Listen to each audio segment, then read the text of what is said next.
വിവിധ ആവശ്യങ്ങൾ ഉന്നയിച്ച് ആശാ വർക്കേഴ്സ് യൂണിയൻ കാസർഗോഡ് ജില്ലാ കമ്മിറ്റി നേതൃത്വത്തിൽ അംഗങ്ങൾ കാഞ്ഞങ്ങാട്ട് തപാൽ ഓഫീസ് മാർച്ചും ധർണയും നടത്തി. CITU കാസർഗോഡ് ജില്ലാ ജനറൽ സെക്രട്ടറി സാബു എബ്രഹാം സമരം ഉദ്ഘാടനം ചെയ്തു. This news sponsored by Emmanuel Silks, Kanhangad, Kannur and Thrissur.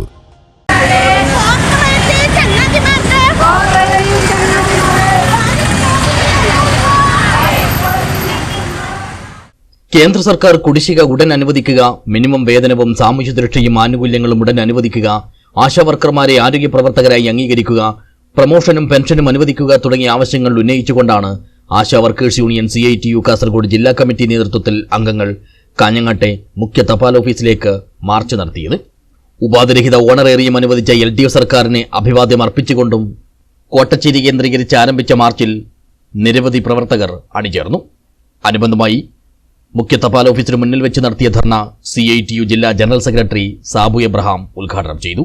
യഥാർത്ഥത്തിൽ അതൊരു തൊഴിലാളിക്ക് കിട്ടുന്ന കൂലിയായി ഇന്നുവരെ എന്ത് ചെയ്തിട്ടില്ല, അംഗീകരിക്കപ്പെട്ടിട്ടില്ല. ആരാ തൊഴിലാളിയായി അംഗീകരിക്കേണ്ടത്? ഇന്ത്യ ഗവൺമെന്റ് ഒരു പദ്ധതിയാണ് ആശാ വർക്കർമാർ എന്ന് പറയുന്നത്. അത് വോളണ്ടിയർമാർ എന്നതിൽ നിന്ന് മാറി ആശാ വർക്കർമാർ എന്ന് പറയുന്നത് തൊഴിലാളിയായി അംഗീകരിക്കാൻ ആവശ്യമായിട്ടുള്ള ഒരു നിയമനിർമ്മാണം ഇന്ത്യൻ പാർലമെന്റിൽ വരണം. ആ തൊഴിലാളിയായി അംഗീകരിക്കുന്നതിന് വേണ്ടി ഒരു നിയമനിർമ്മാണം ഇന്ത്യൻ പാർലമെന്റിൽ കൊണ്ടുവരണം എന്നാവശ്യപ്പെട്ടുകൊണ്ട് ആശാ വർക്കർ ഫെഡറേഷന്റെ അഖിലേന്ത്യാ കമ്മിറ്റിയുടെ നേതൃത്വത്തിൽ ഐതിഹാസികമായ സമരങ്ങളും പോരാട്ടങ്ങളുമെല്ലാം ദീർഘകാലമായി നമ്മൾ സംഘടിപ്പിച്ചുകൊണ്ടിരിക്കുകയാണ്.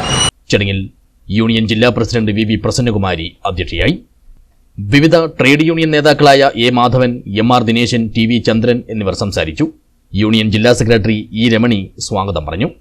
K സുനിത, പ്രീത മടിക്കൈ, ഓമന നാരായണൻ, മാലതി മഞ്ചേശ്വരം തുടങ്ങിയവർ മാർച്ചിന് നേതൃത്വം നൽകി. News bureau, Kanhangad.